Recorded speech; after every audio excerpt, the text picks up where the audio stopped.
Good afternoon. I'm Rochelle Lebhar, and my topic today is on prisons. Some of this is done tongue-in-cheek. Let me start off by saying that I am a fan of the Innocent Project. This organization helps innocent people who have been wrongly convicted of a crime get released.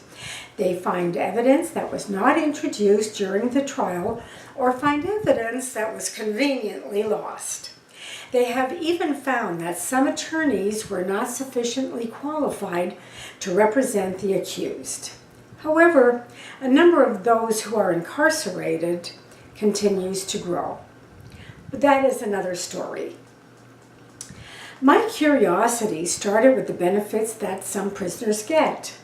They have a bed to sleep on, even though they have roommates. They get 3 meals a day. No running to the supermarket for last-minute items. They get their laundry done. Another chore taken care of. Barbers are available to trim their hair so they can look spiffy. No cost there. They don't have to apply for a job or fret about making a good impression during an interview. No worry about wearing the right clothing or concern that their car or transportation is not available. They have access to all types of therapy, group counseling or individual counseling. No therapy bills. They also get all types of free medical and dental treatment. No monthly insurance payment. There is no obligation to pay rent or telephone or cable bills. The incarcerated have a gym. No gym fees. They get television, and many entertainers come to the prison to entertain them. No need to purchase tickets. There are classes to teach them all sorts of topics or job training. They have access to computers and a library. Even my local library donates books to the prisons. Many prisoners have gotten a high school degree, a college degree, no school loans, and some have even gone to law school and are currently representing prisoners. Aside from the joking, there are some serious issues. Many years ago, I recall that a gentleman had been on a list for a transplant. I don't remember what it was for. What I do remember is that a prisoner also needed the same type of transplant and went to the head of the line. The reason, I was told, was that anyone in the care of the federal, state, or local prisons have a priority. Now, I should say that the gentleman was a pillar of his community, volunteered on a number of charities, and was beloved and respected by his family and friends and those he knew in the community. In the end, he did not make it, but the prisoner lived to a ripe old age.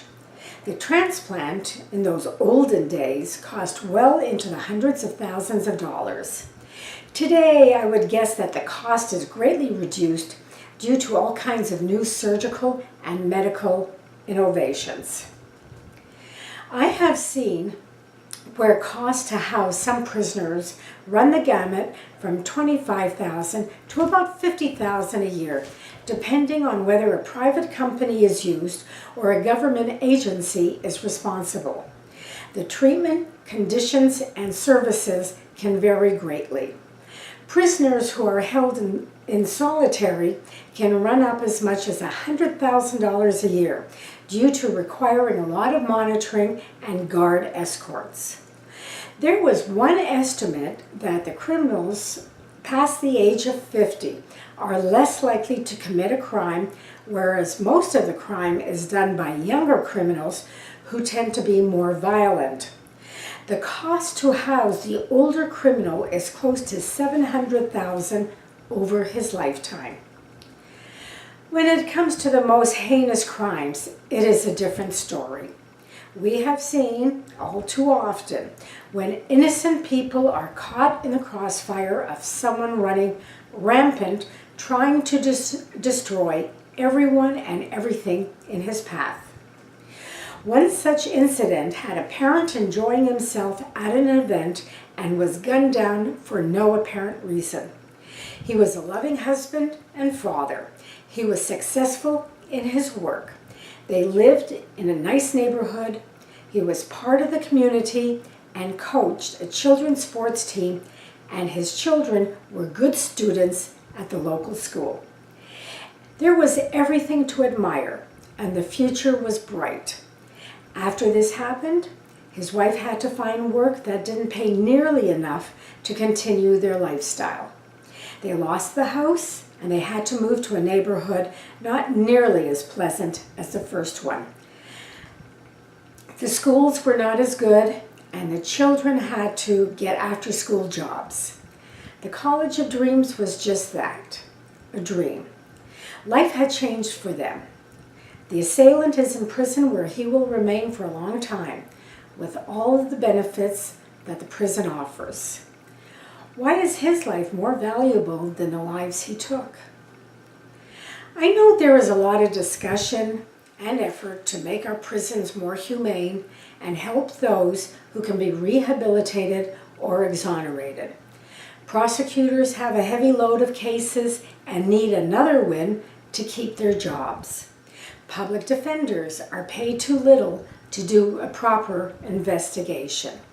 For-profit companies are interested only in the bottom line of running the prison more profitably rather than more effectively.